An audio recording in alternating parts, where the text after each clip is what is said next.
He's Chase Sr. I'm Harrison Graham. Any given Thursday, roll it along with you. Check us out every Thursday, 5 o'clock Eastern, 4 o'clock Central on our main Chat Sports channel.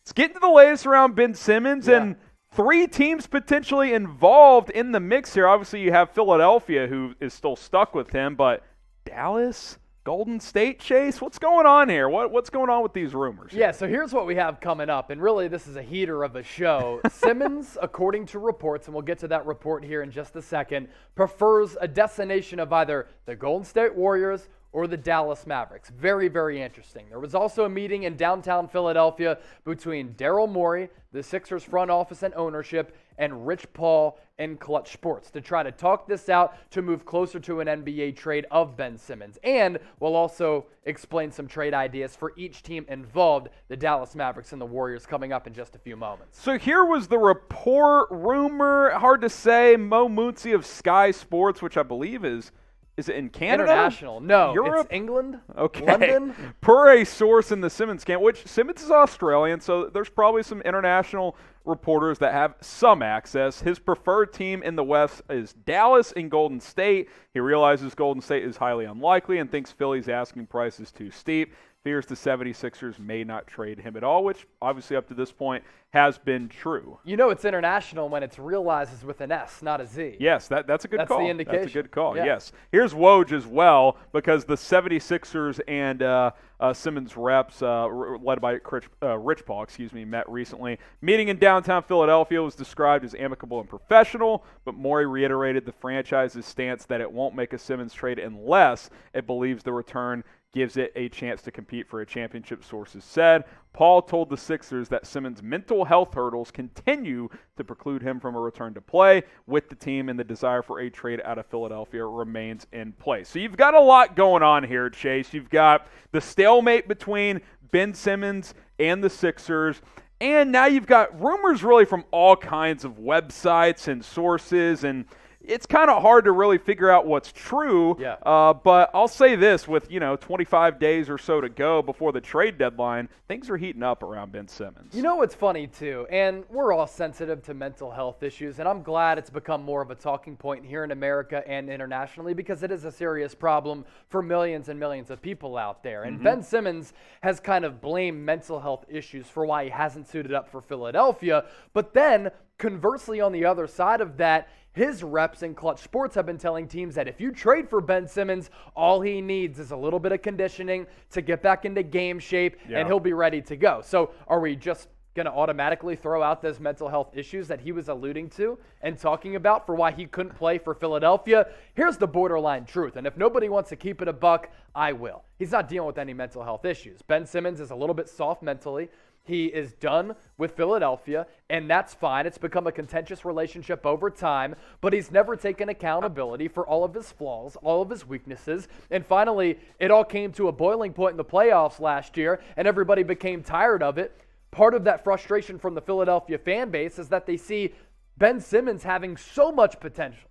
He has greatness within him. He's an excellent defender. In my argument, the best in the league. But he's never worked on his offensive game. And he doesn't want to. He's never shown a willingness to do that, and now he's blaming everybody else for his problems? Let me add this as well, the mental health issue thing, because I tend to agree with you. It just doesn't add up. And here's the thing that frustrates me about these type of issues is if you use mental health as an excuse, you're almost worse than the people who don't even think mental health is real. Yeah. You know what I mean? Yeah. Like, we're finally getting to a place where we're addressing this as a real problem. Exactly. But then you have people who just use it as a crutch when it's not actually true within that person, and that's problematic. It's in the fine tuning and fine writing of contractual stuff in his contract and with the NBA Players Association. So it's smart for Simmons and Rich Paul on their side just to kind of use shady, it, man. But it's kind of shady at the same time. So what's the best fit? Just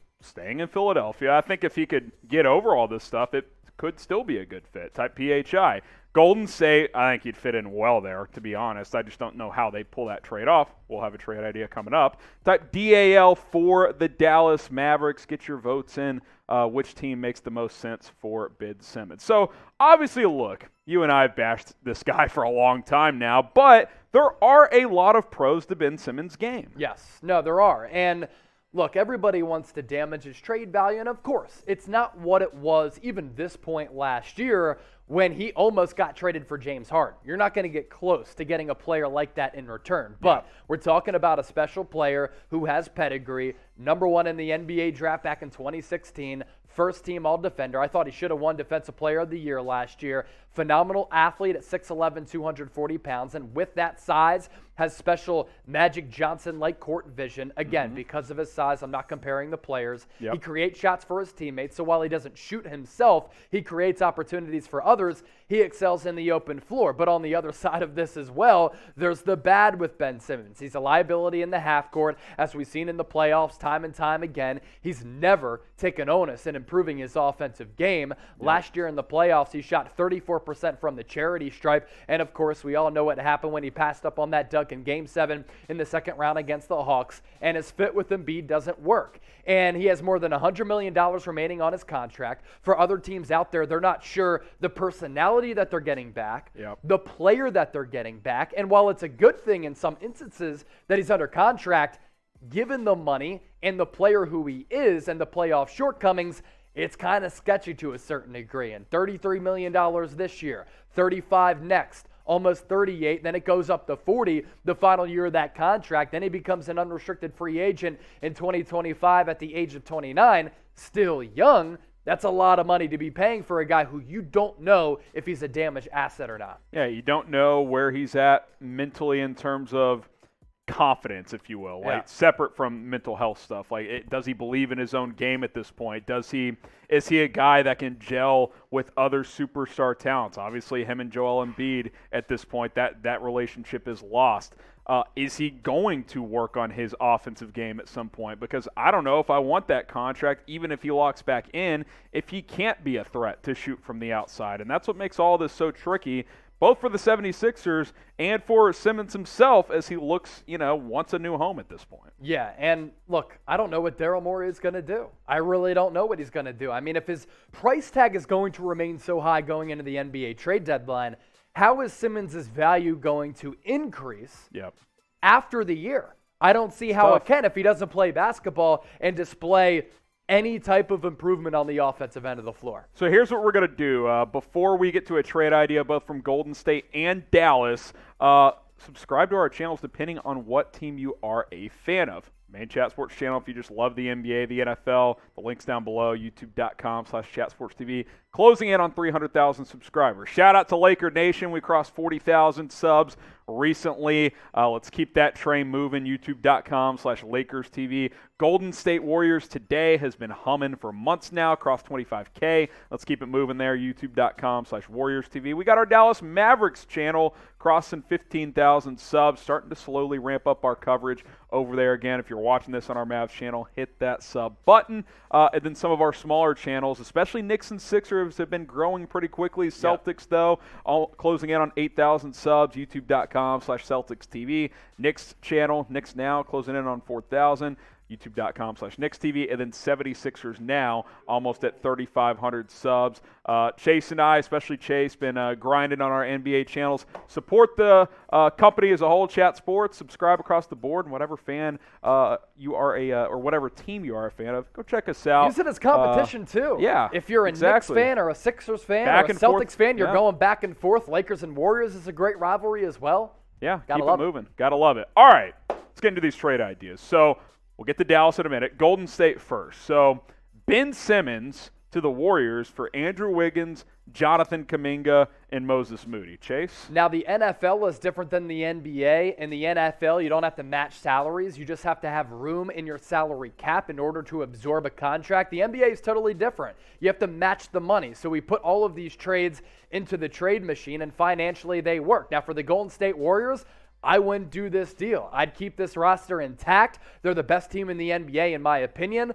That's with Klay Thompson recently coming back and James Wiseman on the way. Andrew Wiggins is a borderline all-star. Jordan Poole, who did start games earlier in the year, not included in this deal, but you kind of have this young nucleus of a guy like Wiggins and Poole and Kuminga and Moody. These are all very good pieces for Golden State. Now, for Philadelphia, I'd think about making this trade. Philadelphia at the time when Wiggins was coming out of Kansas, they were vying for him to come to Philly, and they really wanted him. Now, he's not lived up to those expectations, but he's a borderline all-star this year. And I think Jonathan Kuminga has Jaylen Brown types of potential. And Moses Moody, very good young player as well who can shoot the hell out of the rock. Wiggins and Embiid obviously played together. Exactly right. They're tight by all accounts, so you've got that built-in relationship as well. For Dallas, this is the trade idea we cooked up. Ben Simmons and Jaden Springer as a salary, kind of roster filler there. Tim Hardaway Jr., Jalen Brunson, and Willie Cauley-Stein. I'd kind of thrown this one at you because Dallas, number one, Philadelphia doesn't want Porzingis. Him next to Embiid makes no sense. But Jalen Brunson, Northeast guy, Pennsylvania guy. I think he would be beloved in Philadelphia. You're talking about a guy who has gotten better and better every year. Now you'd have to pay him. He's going to be a free agent, so you got to be prepared to sign him if you make this trade. Tim Hardaway, not playing as well this year, but he's a guy that can go for 30 on any given night. He's going to average 15 to 20 points, and then Cauley-Stein kind of just a salary throw-in. He's actually been out for a while with personal reasons. This is an interesting one. You're not getting that star if you're Philadelphia, but you're getting two legitimate starting caliber players. Yeah, and Tim Hardaway Jr. is a really good shooter. You get to bring Jalen Brunson back to the Philadelphia area where he starred, won 2 titles at Villanova under Jay Wright, and won College Basketball Player of the Year. Villanova is not in Philadelphia, by the way, if you're trying to search for that argument. Yeah, I got you covered on that. But Tim Hardaway, he can be a flamethrower any given night. I mean, you know that living here in Dallas. Yep. So I think that's a decent deal for Philadelphia, but with Daryl Morey's asking price, doesn't meet his demands, that's for sure. No, he would have to lower his expectations, that's for sure. All right, so we'll end it on this. Is Ben Simmons an elite player? Type E for elite, type O for overrated. We haven't seen him play in a while, so I would probably lean overrated, but that does not mean he's not good. Get your votes in down in the comments.